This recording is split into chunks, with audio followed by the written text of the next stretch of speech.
ചരിത്രം നമ്മൾ പഠിക്കുന്നത് പുസ്തകങ്ങളിൽ നിന്നാണ്. പക്ഷേ പുസ്തകങ്ങളിലെല്ലാം എഴുതപ്പെട്ടിട്ടില്ല. ചില പേരുകളുണ്ട്. അവ യുദ്ധം ചെയ്യിച്ചതല്ല, സാമ്രാജ്യം സ്ഥാപിച്ചതുമല്ല. പക്ഷെ ചിന്തിച്ചതിന്റെ പേരിൽ തന്നെ മായ്ച്ചു കളയപ്പെട്ടവരാണ്. രാജാക്കന്മാരുടെയും വീരന്മാരുടെയും കഥകൾ മാത്രം പറയുന്ന ചരിത്രത്തിനിടയിൽ ശബ്ദമില്ലാതെ അപ്രത്യക്ഷമായ സ്ത്രീകളുടെ കഥകൾ ഇന്നും മണ്ണിനടിയിൽ ഉറങ്ങുകയാണ്. അവരിൽ ഒരാൾ രാജ്ഞിയല്ല, യോദ്ധാവുമല്ല, പക്ഷെ അറിവിനെ ആയുധമാക്കിയ ഒരു സ്ത്രീ. പുരാതന ലോകത്തിലെ ഏറ്റവും വലിയ അറിവ് നഗരമായ അലക്സാണ്ട്രിയയിൽ ജീവിച്ച ഒരു സ്ത്രീ പുരുഷന്മാരെ പഠിപ്പിച്ച കാലത്ത് തന്നെ ലോകത്തെ ചോദ്യം ചെയ്ത ഒരു പേര്.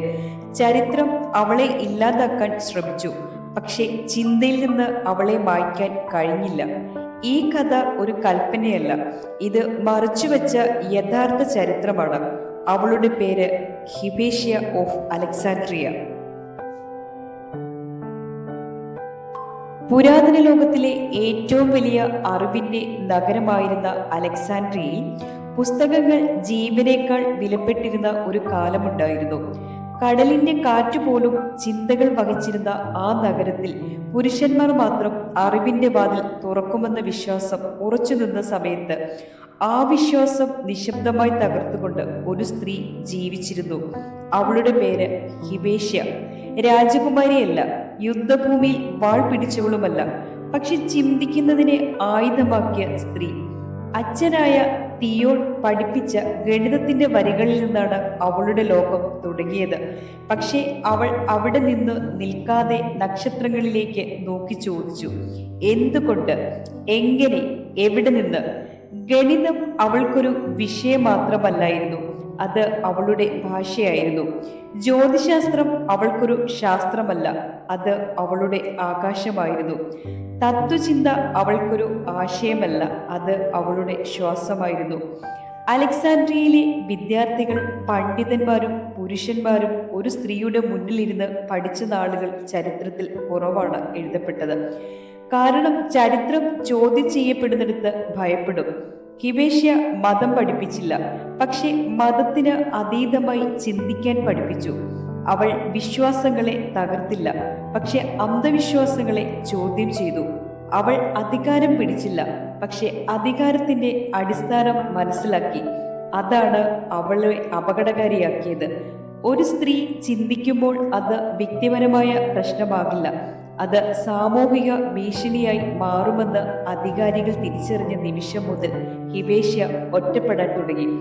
അവളുടെ അറിവ് ആദ്യം അസ്വസ്ഥമായി, പിന്നെ ഭയമായി, പിന്നെ വെറുപ്പായി.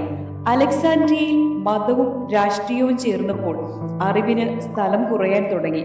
പുസ്തകങ്ങൾ മൗനം പാലിച്ചു, ചോദ്യങ്ങൾ കുറ്റമായി, ചിന്ത പാപമായി മാറി. ഒരു ദിവസം ഹിബേഷ്യ തന്റെ പതിവ് പോലെ നഗരത്തിലൂടെ നടന്നു പോകുമ്പോൾ അവൾക്കറിയില്ലായിരുന്നു ചരിത്രം അവൾക്ക് നേരെ അടഞ്ഞു വരുന്നു എന്ന്. ആയുധങ്ങളില്ലാത്ത ഒരു സ്ത്രീയെ പിടികൂടാൻ ആയുധധാരികളായ മനസ്സുകൾ മതി. അവൾക്ക് എതിരായ കുറ്റം ഒന്നും ഉണ്ടായിരുന്നില്ല. അവൾ അറിഞ്ഞിരുന്നു അവളുടെ മരണം ക്രൂരമായിരുന്നു എന്ന്. പക്ഷേ ചരിത്രം അതിലും ക്രൂരമായിരുന്നു. കാരണം അവളുടെ ശരീരം മാത്രമല്ല, അവളുടെ സംഭാവനകളും അത് മായ്ച്ചു. ലൈബ്രറികൾ നശിപ്പിച്ചു, ഗ്രന്ഥങ്ങൾ കത്തി. അവളുടെ പേര് പെതുക്കെ പേജുകളിൽ നിന്ന് അപ്രത്യക്ഷമായി. ഒരു സ്ത്രീ എന്ന അടിക്കുറിപ്പിൽ അവളുടെ ജീവിതം ഒതുക്കപ്പെട്ടു. ഹിബേഷ്യ മരിച്ചപ്പോൾ ഒരു മനുഷ്യജീവിതം മാത്രമല്ല അവസാനിച്ചത്, ചിന്തിക്കാനുള്ള ഒരു സാധ്യതയാണ് ലോകം നഷ്ടപ്പെടുത്തിയത്. അവൾ ജീവിച്ചിരുന്നെങ്കിൽ മനുഷ്യ ചരിത്രം മറ്റൊരു വഴിയിലായിരുന്നേനെ എന്ന ചോദ്യമാണ് അവൾ നമ്മളിൽ വിട്ടുപോയത്. ചരിത്രം വിജയികളുടെ ശബ്ദമാണ്, പക്ഷെ മായ്ച്ചവരുടെ മൗനമാണ്. ഹിബേഷ്യ ആ മൗനത്തിന്റെ ആദ്യ വലിയ പേര് ആയിരുന്നു. ചരിത്രത്തിൽ നിന്ന് ഇല്ലാതാക്കിയ, പക്ഷെ ചിന്തയിൽ നിന്ന് ഒരിക്കലും മരിക്കാത്ത ഒരു സ്ത്രീ. ഹിബേഷ്യയുടെ മരണം ഒരു അവസാനമല്ലായിരുന്നു, അത് മനുഷ്യ ചരിത്രത്തിനുള്ള ഒരു മുന്നറിയിപ്പായിരുന്നു. അറിവ് ഭയമാകുന്ന നാളിൽ ചിന്ത കുറ്റമായി മാറും. അവർക്ക് കഴിഞ്ഞത് ഒരു ശരീരം നശിപ്പിക്കാൻ മാത്രമാണ്. അവൾ ചോദിച്ച ചോദ്യങ്ങൾ ഇന്നും നമ്മളെ പിന്തുടരുന്നു. ചരിത്രം പല പേരുകളും മായ്ക്കും, പക്ഷേ മായ്ച്ചവരുടെ സത്യം വീണ്ടും പറയപ്പെടണം. ഇത്തരം മായ്ച്ചുപോയ കഥകൾ വീണ്ടും ശബ്ദമാകാൻ ഈ ചാനൽ സബ്സ്ക്രൈബ് ചെയ്യാൻ മറക്കരുത്.